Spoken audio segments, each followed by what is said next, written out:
Good morning, everybody. Thank you for coming. I know that some of you are in San Diego, some are in Los Angeles.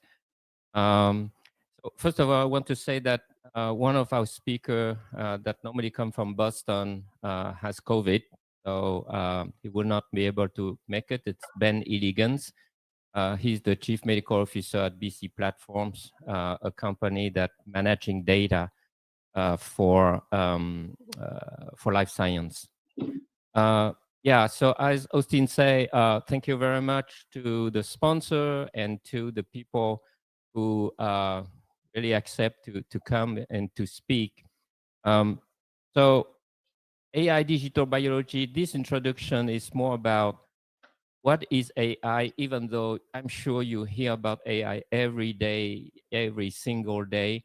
But I would like to precise that better. And then what do we mean by digital biology and why it's really matter? Um, First of all, I would quote kind of Jensen, the CEO of NVIDIA, as you know, amazing company doing GPU for AI. And in one of his talk at Berkeley, he was saying that the biggest revolution for humanity is digital biology. Of course, it's involved with business, but still, I believe that, and it's why I think we are really at this beginning, and it's very important to know what we are talking about. So, so we talk about AI digital biology, which means we talk about artificial intelligence. So myself, I have an MD and a PhD in AI. I've been in AI for 30 years from Sorbonne University, same university than Yann LeCun, if those of you know about machine learning. He was graduate 5 years before me. We have some common professor. He was very into machine learning, as you know, and I was very much into the reasoning. After graduated, started my first company. It was in fintech in Silicon Valley because at that time life science is not what it is today. Great exit, 600 plus million, but I cannot wake up in the morning completely excited about finance. So 2017, finally, I thought it's the right time in terms of the knowledge and the data.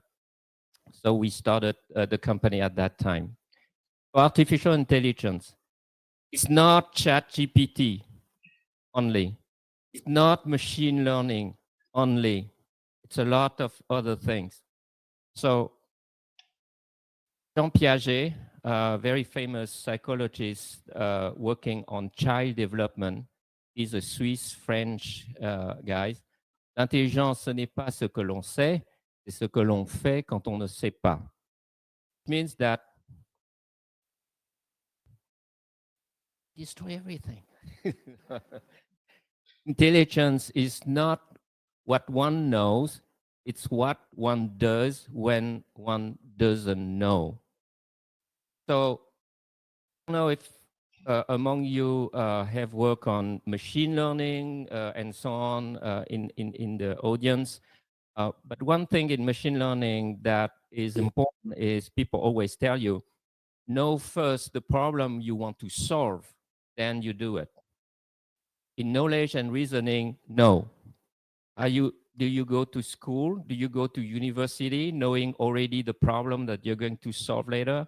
No, because you want first to acquire knowledge and be able to have reasoning.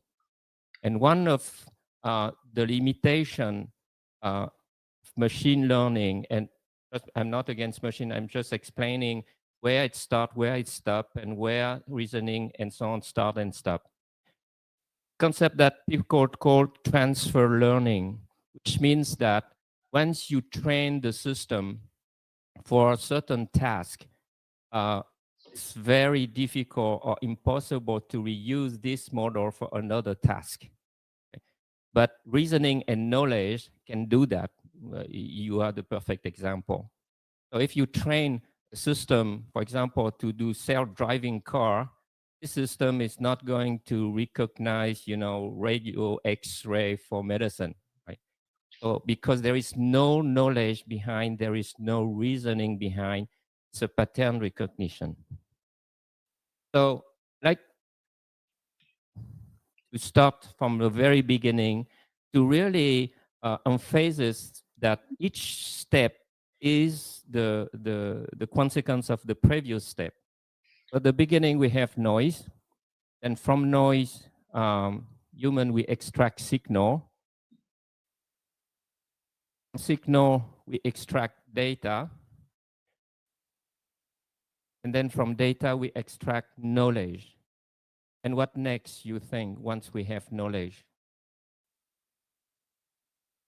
Well, we make decision.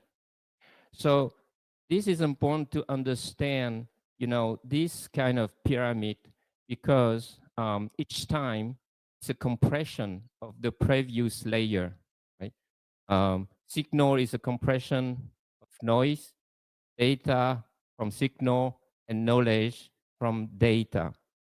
Why it's important is because each time you work at a certain level, indirectly you work on and use the result of all the other level. So do you have some people that, kind of, there is data versus knowledge? No, it's connected.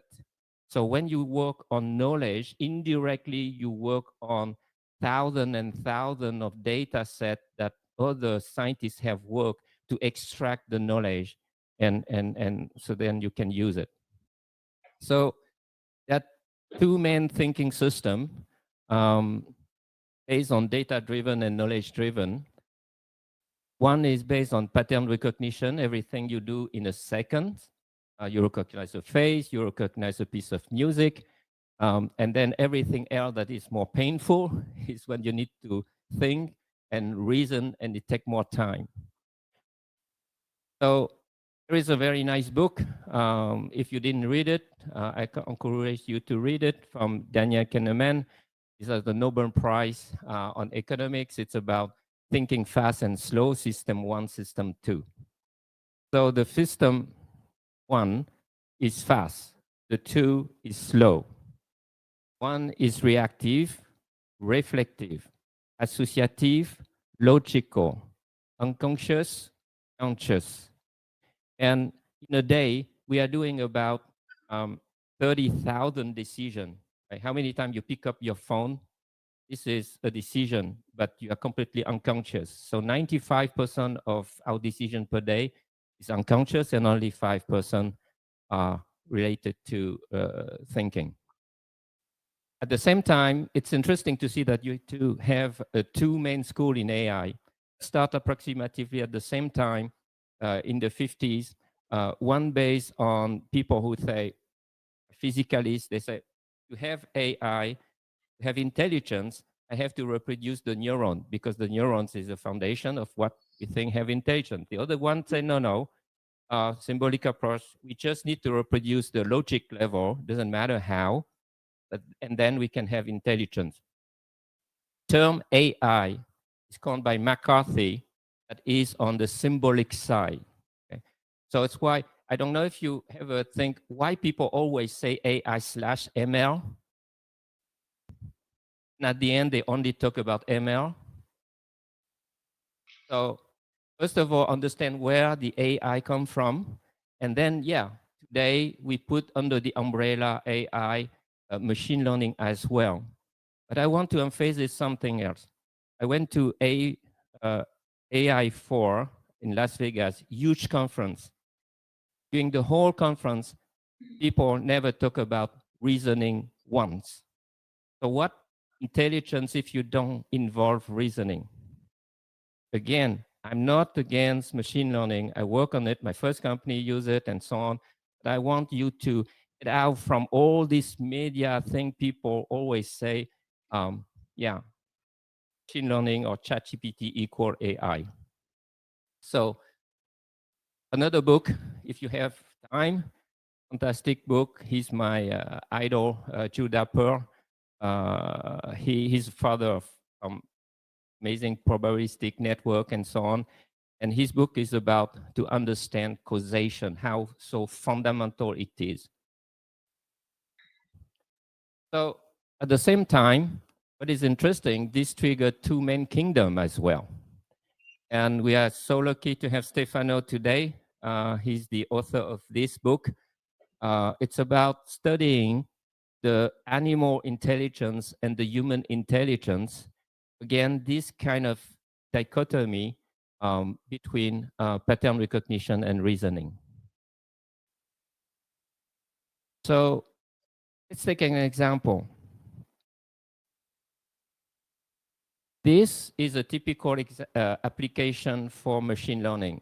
You want to recognize, this is a scanner, a tumor or whatever, right? Image recognition. Don't do that with reasoning. Don't try to apply AI reasoning into that. I remember a long time ago, I know some people trying to describe explicitly what is the sound of the submarine. So then, you have the ear in submarine in the army, recognize just by the sound what kind of boat it is. Well, they were very courageous to try just to describe that. So no, machine learning in this case is fantastic for that, to recognize the pattern and so on. Let's take another example. Let's suppose now you want to predict and to understand so you can stop polio outbreak, right? I could take the example of COVID. Right? So let's suppose you have a bunch of input data and you have a lot of case, you have a lot of situation. So then you can use machine learning to make an associative model, understand the patterns so the system can predict the next polio outbreak. As you can understand, you still don't know how to stop it, right? Because you have no idea how all these input criteria interact to each other. You know the association, but you still don't understand what's going on. On the other side, if you have a causal model, then now you can understand, you can predict by deduction, and you can, more importantly, intervene. Intervene, you have to understand the cause and effect relationship. If you don't understand the cause and effect relationship, it's very difficult to intervene. So now you know how to stop it. So one of the other things that is very important to have in mind is a concept that in scientific people call confounder. Let's suppose that in your input data, you have the concept of ice cream. Well, we know that during the summer, people eat more ice cream, but during the summer, people gather more often outside as well. So the virus, of course, propagate more. So if you only have a statistical model, like in 1949, it was a perfect correlation between polio outbreak and the sale of ice cream. At that time, some doctor, physician even advised to eat less ice cream.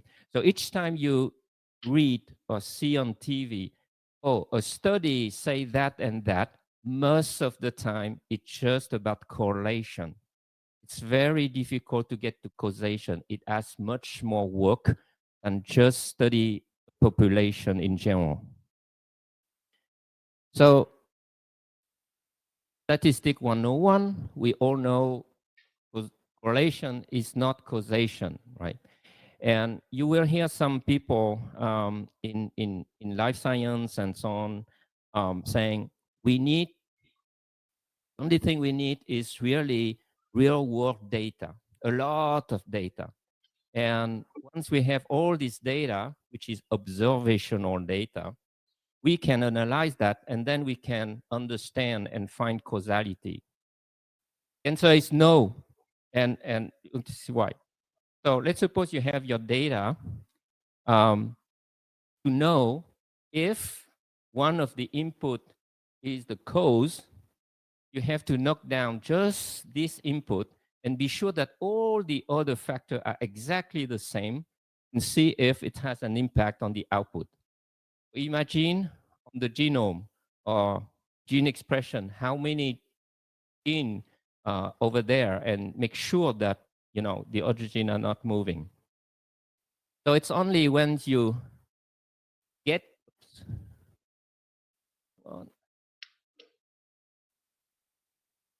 to this knockdown through experimental data, then you can talk about causation. Another case where you can talk about causation with observational data is if you have priori knowledge that can constrain the result of this data. So we all say now, okay, correlation is necessary for causation, right? But is it possible to have causation without correlation? Of course, if I ask you, the question is, um,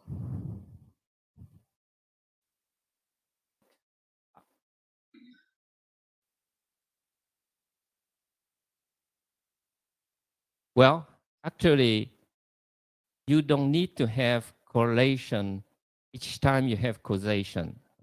How that possible? Something that has a cause and effect, and it's not correlated statistically. Well, it depends on your data. So, for example, we know that rain make your crop grow, right? So, if you have a lot of data, you will see that sometime if you have too much rain, it kills the crop. So if in your data set you just have rain, crop grow, rain, crop grow, rain, crop doesn't grow, and so on, well, statistically, you are not going to see any correlation between the two. So to understand that actually rain is a cause of that, you need to understand the, the role of water on the plants. So correlation is causation is very tricky. Each time people are going to say to you, I'm going to use this massive amount of data and I'm going to have causation. No, it helps, but it doesn't provide you that. So, oops.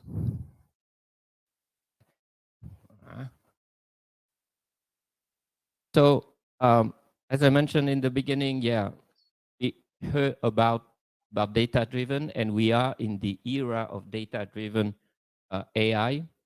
But don't forget why we process data. Only reason we process data is to have knowledge, right? Now, knowledge is completely useless until you have to acquire it. That's why we go to university and so many hours and days to study, because then once we acquire this knowledge, we have the reasoning model, the cognitive model of the topic we study, then we can apply reasoning. As you can see, we underuse dramatically what is available, right? The whole library is totally useless until somebody acquired all these books knowledge, but who cares until somebody acquired? Even though we, use very little, we still develop amazing drug. We even go to the moon and we plan to go back to the moon. So evolution of what's going on today allow us to have even more knowledge, which is great, but still, we do not solve the bottleneck of knowledge and the reasoning. This is where knowledge-driven AI come in. And it's not new, as I mentioned to you from the beginning, right? But why you don't hear much about it? Why you hear mainly the machine learning and so on? It's because the existing approach are based on centralized AI, which means that it has one big reasoning engine that process all the knowledge in the same way. Well, issue of that is that each piece of knowledge can have different type of reasoning. What are the different type of reasoning we do? You cannot imagine. We reason by analogy, by induction, by probability, by constraint, by causation, and we switch from one to the other easily, no problem. So this is one of the reasons why the existing reasoning AI based on different technology didn't took off. So research I did and what we have here is based on what is called distributed reasoning AI, where each node of knowledge is a mini reasoning engine itself. So you can throw into it any kind of logic you want. You can have part of the network that is probabilistic, part of the network that is constrained, part of another networks that is purely logical, etc. So now, using that in the context of generative AI. So I want to have a pause. Any question or comments before we usually know, but never know? Okay. So generative AI is a way to use AI. It's not a new AI. It's just a way to use it. So the left side is ChatGPT and all these large language model. The pattern recognition here is about the words that the system can gather from the whole internet.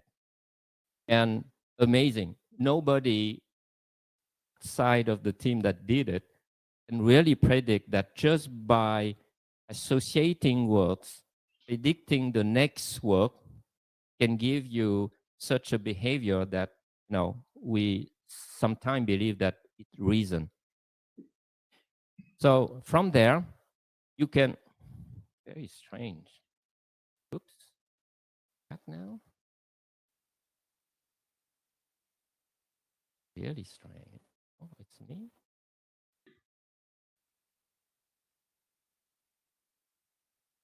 See how unreliable human we are. Okay. So it generates text, image, and video. On the other side, we use distributed reasoning to generate reasoning models. Right? The way that we understand the world, the way that we make rational decisions. On one side, a lot of AI drug R&D company using that to generate molecule, the drugs. What we do is the digital cell clones. So later on, when I'm going to talk about the company specifically, I will explain you why it's so important to have the molecule and the cell. So this is the classic image for illustrating neural network and convolutional networks.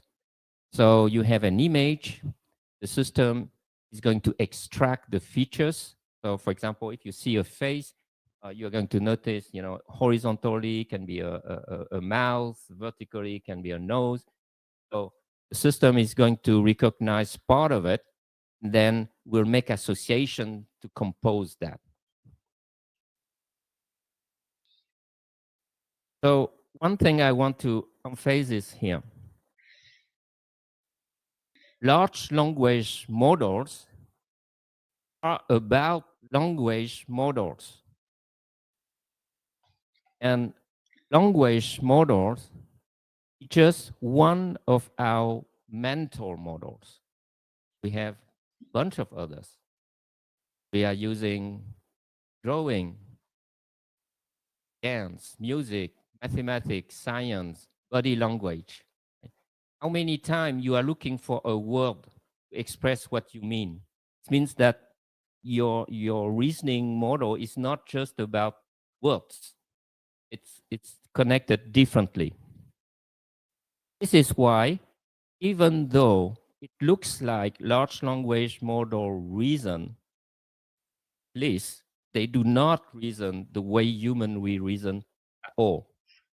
First of all, we don't need to read trillion of internet paper to understand something. Right? And the other thing is that is missing is that usually people do learning and then they do the inference. Human, we are doing that at the same time. each time you learn, you do the reasoning at the same time because you challenge what you learn and say, okay, this is new. Oh, but strange. How this can be true based on my knowledge. So now you switch from the learning to the reasoning mode, check that. And then you can either reject that or you can add it. It's why human, we can learn much less data than all this system. So one of the mental models, okay, one of the mental model is the reasoning model. This is super important. Why? Because we do not have access to reality. Anything you say reality doesn't exist. There is another book that I encourage you to read, is The 1000 Brain. And I'm sure you heard about Elon Musk talking about we are living in a simulation. Well, it's worse than that. Your brain never receive light, never receive any molecule to smell or to test. Your brain only receive electrical impulse. So when you have a box that just receive electrical impulse and can project image and think what it is, it's a simulator. So our own brain is amazing simulator of reality. And how we do that? We do that in particular through a reasoning model, right? Each of us, we are expert more or less in different domain. So we see each time we go to a place or thing, we see this place or this context based on our reasoning model. So focusing on the reasoning model, at least for me, is the future for the development. So I like this example because it's going to engage the audience. I'm going to illustrate reasoning. And this is just one type of reasoning. So it's about the lady and the tiger. It's about a king that is, kind of bad king. And for the prisoner has to open the right door. So I could do that with the prince and so on. Don't make me like. So prisoner has to find if the lady is room 1 or in the room 2. That he has some knowledge. So if the lady is room 1, then the sign 1 is true. If the tiger is room 1, then the sign 1 is false. If the lady in room 2, then the sign 2 is false. If the tiger in room 2, then the sign 2 is true, etc. Have you noticed that progressively when I read that to you, you start to, your brain start to pile up, right?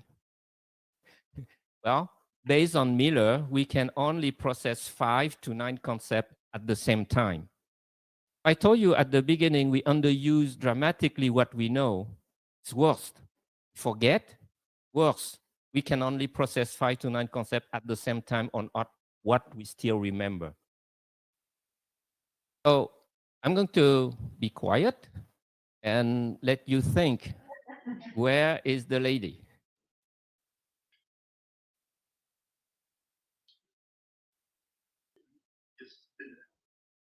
What?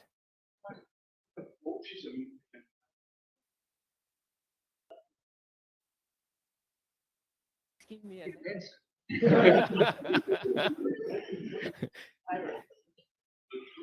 Two, okay. Anybody else?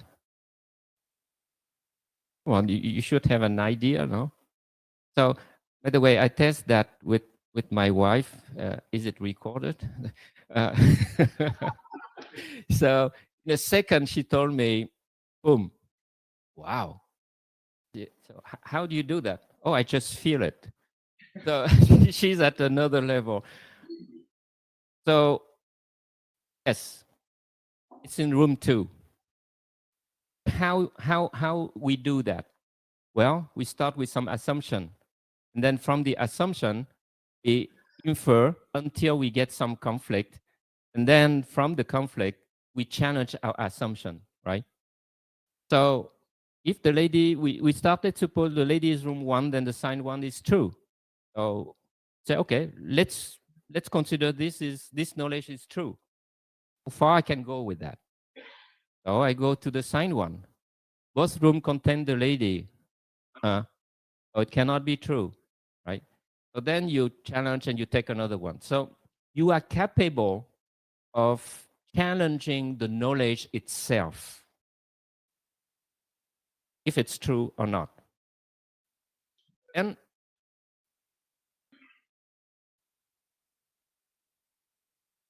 this shows two things. It has nothing to do with data. You can put zillion of data, it's not going to solve that because it's reasoning. And two, of course, if you give the data of the solution, it's time.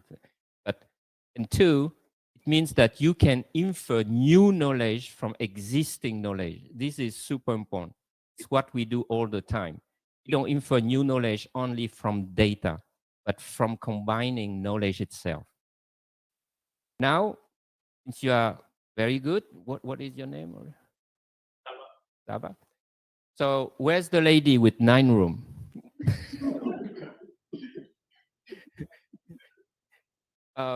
This can take hours, days. Sometimes people just give up.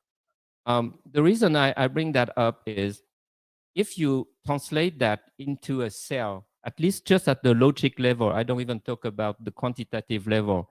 Cell has thousand and thousand and thousand of room and lady and tiger. Right? And it's how a scientist try to think, okay, I have an idea. If we knock down this target, this should do that, that, and that. The poor scientist has only 5, 9 concepts and whatever. So it's a very challenging. So most of the time, again, what you hear about AI is this, right? So these are different type of neural networks, but neural networks is just a subset of machine learning. And then machine learning is just one part of AI. So my thesis I was working on, because when you are young, you are ambitious, there's no limit, how to unify all this. So I go through all these different systems to implement it. So you have symbolic AI, you have nature-inspired AI, and then you have multi-agent system AI. Technology that we are is on the multi-agent that I call macro connectionism instead of connectionism. So please just remember that each time people talk about AI, they only talk about the very specific one in a very specific application, but it doesn't cover the whole thing. So now that we talk about AI in general, if I summarize the very important point, correlation is not causation. Causation is not correlation in some time as well, right? So it's not every causation have to be correlated, one thing. Second thing is pattern recognition versus reasoning. Where we have the fast thinking and the slow thinking. One is about correlation mainly, and the other one is mainly about causation. So you can understand right away why it's so important in life science, right? You have to understand the cause and effect relationship for understanding the disease and the drug. So me, AI digital biology, it's about two things: drug, R&D, and personalized medicine. Doesn't matter how we get there, but at the end of the day, this is what matter. I mean, at least for me. And you have a bunch of technology that allow digital biology and then that allowed AI digital biology. So why we have the AI is because I think AI is the convergence technology, right? For example, you have next-gen sequencing on the genome. You have people doing proteomics, and Pilgrim is a specialist in that, and we'll talk. You have people who work on image, 3D, and so on. All these things allow us to have data and knowledge, and then process all this data and knowledge. We are using AI. So I want to give some data on the market. Why it's important? Like I mentioned at the beginning, for Jensen, it's the biggest revolution. For Vijay Pandey, head of investment at Andreessen Horowitz, AI biology is going to be the next $1 trillion company. And I strongly believe most impactful application AI can have is in biology. So as you can see, this is how the global medicine market grow. It's staggering. Just see the numbers in billions, right? Then this is how we have the distribution in terms of AI company in the world for drug R&D. Mainly, as you can see, in US, Asia, China is growing. Europe is quite strong. This is the distribution amongst the investors. Of course, US, it's a big part of it, right? Then this slide was at the beginning of 2023, and it's already $60 billion investment for AI drug R&D company. So I was mentioning drug R&D and personalized medicine. Just stay with me. You're not sleeping. Okay. Okay. So usually this is how you try to design, find a drug. You start first by trying to understand the pathways that characterize the disease. Then you say, okay, if I knock down this particular target, I'm going to change the behavior of the cell. So then I can have a healthier cell. As you can see, there are a bunch of molecules, the receptor on the top, interact to each other, and so on. Each time you go to a conference related to drug development and so on, it's what people are going to present. Why? Because we can only process 5 to 9 concepts at the same time. Even if I know everything and I present it to you, I'm sure my team right away say, make it simpler, make it simple. So this is how you start. The thing is, this is a very small part of it. And actually, this is not even all the knowledge we know. And all the knowledge we know is a very small piece of what it is. But again, still, we do good drug, right? And then these are the different pathways. Then you have each of these molecule interact with bunch of others. At human, we didn't even put a name of pathways on it. So the combinatorial is way bigger than that. Right? And then now have your drug.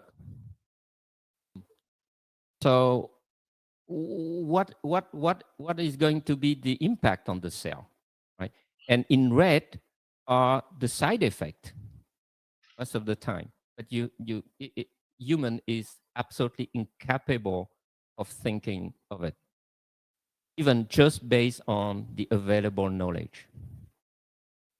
So let's explain why it takes so much time, because why you need to do preclinical testing on the poor mice, then phase 1, phase 2, phase 3, just to understand that at the end, actually, the drug I have work in the cell, the one that I think it should work. It take all this time. As you know, it take all this time because most of the time it fail. So this is the first phase. First of all, you have the disease target discovery. And this is done usually by academics, right? Because it can take years. It can take 10 years or sometimes never, because there are some diseases we have no clue what is the mechanism. Then people are publishing this target.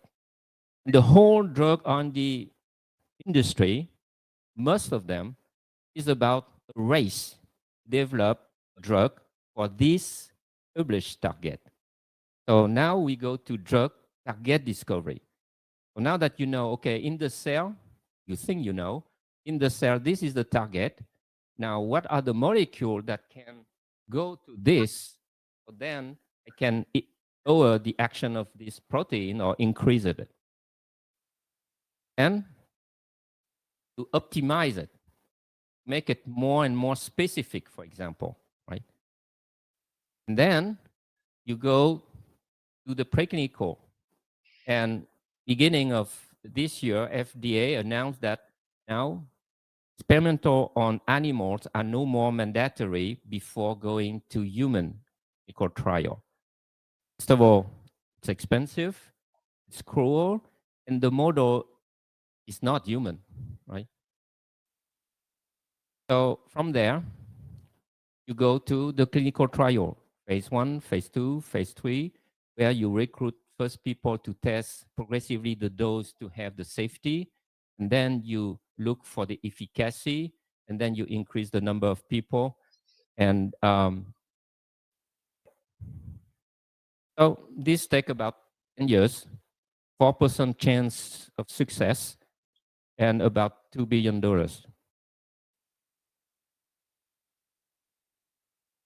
Now, actually, take more than that, because as I mentioned, the target discovery part. So today, we have about 800 AI drug R&D company, because you see the market, it's a big market. And so a lot of company are working on developing the drug using AI. Now, personalized medicine. I'm not going to go in too much of it, even though the end goal is personalized medicine, right? You can have fantastic drug, but if you give it to the wrong person, it's not very good. So personalized medicine is, instead of having one drug for a bunch of group of people, you select the drug for a very small group of people. And ideally, beyond precision medicine, you go to personalized medicine, which is for a specific person. But it's not easy, not only because it's difficult, but about the business model. Company prefer to have group of patients to sell the drug rather than, having to go to the individual person. So the market, uh, another big market anyway. So about $500 billion. And it's continued to grow. But for that, as I mentioned, to have personalized medicine really to happen, one is FDA has to go further in terms of using AI to help to scan, the patients. And two, it has to have a business model, unfortunately. Okay, so today, I'm so excited to have all this company joining us to really present, this new era of digital biology. So Pictura Bio, Genobank, Gono Food Finder, Veritas Bioscience, Markwell Bio, Yatiri Bio, and myself as well. Thank you very much, and see you.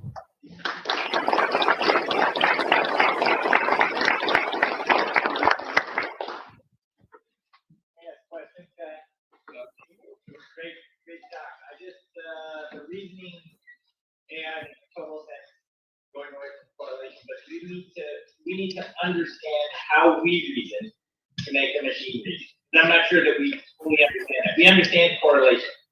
Yeah. So yeah, it's fundamental. But as a lot of things, there is knowing nothing and knowing everything. So I dedicate my life to try to know a little bit about reasoning, and it's what it is implemented in my first company and in this company, because I was focusing on how we reason rather than developing a formal system and then fit into this formal system how we think. Vietnamese, so my mom is Vietnamese. I always say, and it's true, I don't have a choice. I had to be physician first, but I don't have memory. And at the second year of medicine, I say, computer should do that. So I work on that to understand how we reason and implemented it. Yeah. So picking up on that, do you think we need quantum to get to that point? Do the type of reason? Yeah. So what is very interesting is just observe how you do, right? As I mentioned, we only process 5 to 9 concepts at the same time. So there is no real need of quantum computing in this case, because each time you have a concept, it's an abstraction of a bunch of other concepts. So the higher you go in abstraction, less computing you need. However, now with quantum computing, if each piece of knowledge can completely compute in parallel, then yeah, because right now, for example, we work only on single cell at the time. But then if you want to work on several cells, on the whole tissue and so on, yes. But for already having result, we don't need it. Yes, yeah. I'm not in this field, but I studied cognitive development, and I was also an emergency doctor. I know a little bit about this, but I want to just share a thought with you about what we use the term genius is. Genius is using everything you know to correctly answer a question was not asked. So what you are doing are redefining the question using data you have. And I think this is sort of getting to a little bit about what you are speaking of. It's interesting the way you put it, because by saying that, I realized something. We human, we state a question in the system. It's not a question, we initialize the system. And the way we initialize the system is the question. And I think that, I always say, human, we are very weak. I don't think we are designed to work. Machine does that way better than us. And I start to think that, yeah, we can solve problem, but machine will solve it better. So at the end, I think what left to us for a certain time is to ask the right question, initialize this system.